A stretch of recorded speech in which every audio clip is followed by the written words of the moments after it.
Section 2.2 is all about solving linear equations. There's one important rule that you need to remember when it comes to solving linear equations, and that is whatever you do to one side of the equation, you have to do to the other. All right, so if we add 5 to one side of the equation, we have to add 5 to the other. Okay, does that make sense? So your goal whenever you're solving linear equations is to get the variable by itself. So what we're going to want to do, let's look at our first example. We have 3y plus 8 is equal to 23.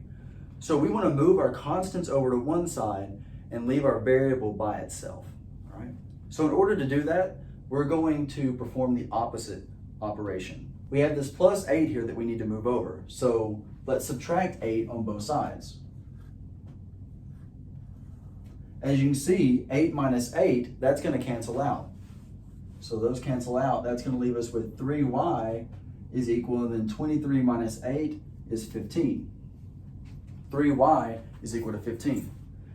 Now, we have to look at the operation between 3 and y. It's multiplication. Now, our end goal is to get the variable by itself.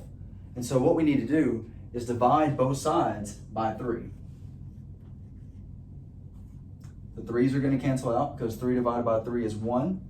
And that's going to leave us with y is equal to 15 divided by 3, which is 5. Now, this is our answer.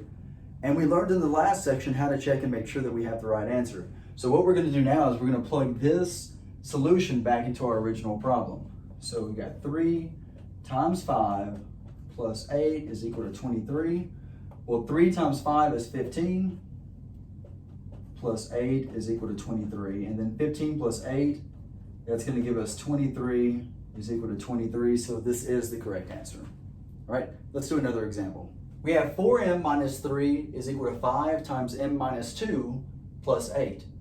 Now, before we go and start moving our variables over to one side and our constants to the other, the first thing we want to do is simplify anything that we can on each individual side. Now, there's nothing on the left-hand side, so we're going to bring it down.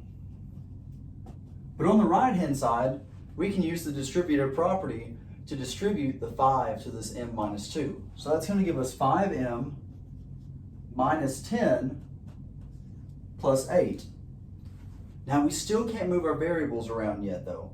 First, we need to simplify negative 10 plus 8. Negative 10 plus 8 gives us negative 2, so it's going to be 4m minus 3 is equal to 5m minus 2. So now that we've simplified everything on each side, now we can start moving things around. Let's move our variables over to the left. So we're going to subtract 5m on both sides. You can see that 5 minus 5, that's going to give us 0m, so those are going to cancel out. Give us negative m minus 3 is equal to negative 2. We can add 3 to both sides. That's going to give us negative m is equal to 1.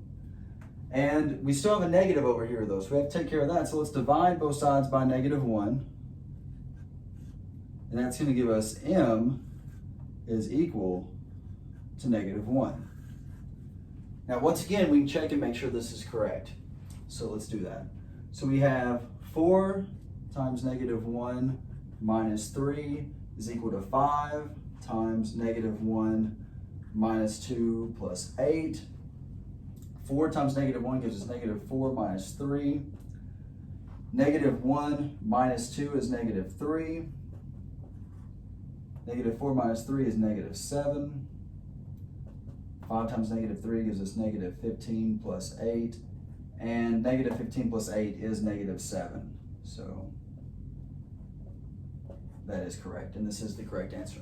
We have one more example, and this is going to be a linear equation that includes fractions. So the first thing we're going to want to do is get rid of our fractions.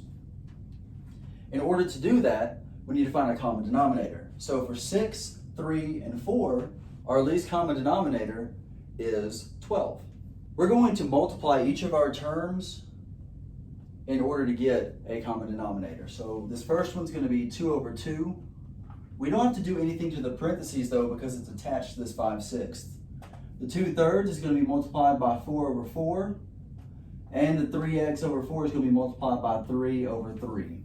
Multiplying that out, that's going to give us 10 over 12 times x minus 4 minus 8 over 12 is equal to 9x over 12. Now that we have a common denominator, we can multiply everything in this equation by 12 over 1.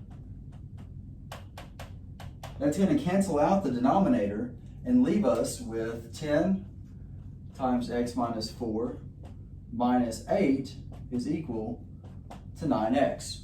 And now we'll solve this just like we did the last problem with distributing. So 10 distributes and gives us a 10x minus 40 minus 8 is equal to 9x. We have like terms here, so the first thing we're going to do is combine negative 40 minus 8. That's going to give us 10x minus 48 is equal to 9x. Then we're going to subtract 10x on both sides. Those are going to cancel out. That's going to give us negative 48 is equal to negative x. And now we just divide both sides by negative 1 and we get x is equal to 48. Now I'm not going to make you go through and check that one, but if you plug that back in, it is the correct answer. So this is solving linear equations. Remember that whatever you do to one side, you have to do to the other.